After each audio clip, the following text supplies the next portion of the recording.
Hello, my name is John and welcome to this three-part video series on overcoming pornography addiction. In these videos I'm going to be going over our map called Destination Freedom. A lot of people try to overcome their addiction time and time again, but time and time again they fail. This map is designed to help you stop walking in circles and instead to walk step by step towards your destination of freedom. If you don't already have a copy of the map, head on over to our website at www.freedomfrompornaddiction.com, where you can sign up there for free. We'll email you a copy of our map along with some other helpful materials. Now, this map is based on what psychologists call the trans-theoretical model of behavior change.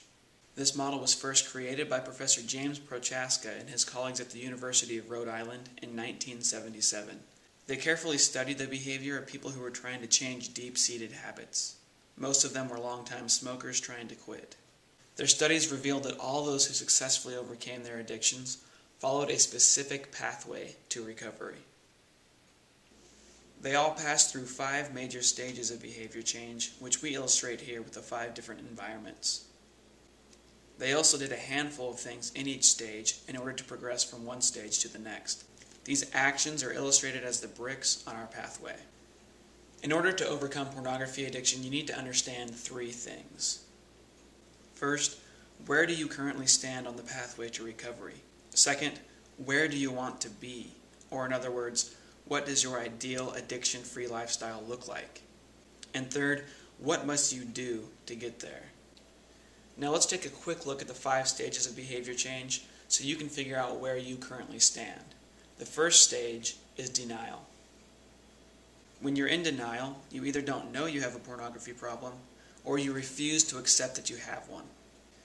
In the acceptance stage, you have accepted the fact that pornography use is damaging your life, but you haven't yet decided that change is worth it. In the preparation stage, you know you need to change, but you're not sure how. So you begin to explore your options and make plans for change. In the action stage, you finally give up pornography use. This is the most difficult stage of recovery. You are constantly tempted to give in to your old ways. You have a huge void in your life where pornography once stood. You need to fill that void with a new lifestyle filled with meaningful relationships and powerful goals. In the action stage, you're at high risk for relapse. And a relapse is when you fall from a higher stage like action down to a lower stage like preparation or even denial. During the action stage, as you get stronger and temptation begins to fade away, you move into the maintenance stage. By this time, your brain has actually changed. It doesn't crave pornography the way it did before. You have formed new habits that allow you to cope with the struggles of life without turning to pornography. You've filled your life with healthy relationships and powerful goals. You have never felt so good about who you are. Now you just need to work to maintain this new state of well-being. Now I'd like you to pause your video here, take a quick look at your map, and figure out where you stand on your pathway to recovery. We'll talk again here in a few minutes.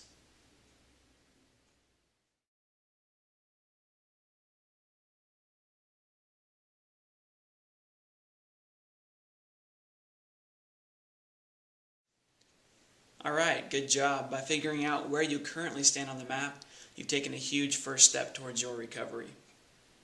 Joseph Ryan, the creator of this website, is going to talk with you now about his personal struggle with pornography.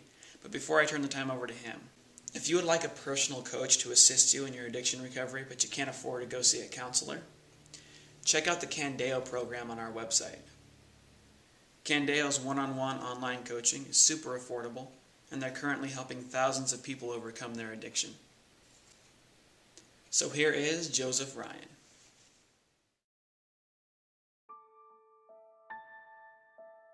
I used to think that I've always been pretty good at knowing where I was at any given time on the path, but there's something that's called self-deception that happens to so many, if not all of us. It's when we push aside the truth in an effort to be all right, or because it's uncomfortable for us to face. Over time, I had let little things slide, little things that helped me to see who I was becoming, self-reflection, that's critical to get anywhere that you want to go. So when I stopped seeking for truth and I stopped reflecting on who I was and who I was becoming, I was setting myself up for failure. I let little lies creep in. I didn't want to let anybody know when I was having a hard time. I didn't want to let anybody know when I had slipped. So while I wasn't in denial of my addiction, per se, I sure wasn't in a place that I wanted to take the steps to leave it behind either.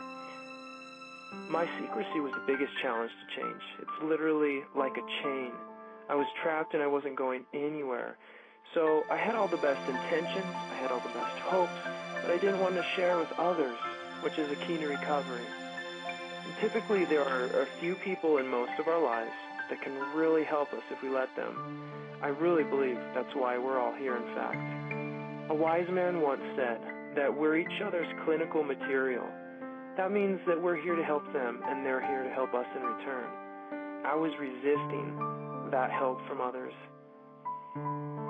Then one day I remember just being done. I was sick of everything. I was sick of walking in circles. So I made a decision to do whatever it took. And I made some pretty big changes at that point in order to get myself in a better position. I moved away from some dangerous situations. I cut off some dangerous ties. I left my job. I started to open up to some important people in my life. And eventually I found a great program to follow. I started attending a 12-step program as well. And I went to see a counselor. Those were things to help me gain greater accountability. And it's not over yet, but I'm on the path, and I'm working it daily. I feel so much better. I have a vision of where I want to go, and I'm taking the steps to get there. And you can too. The very first step, though, is recognizing where you are on the map and where you're headed.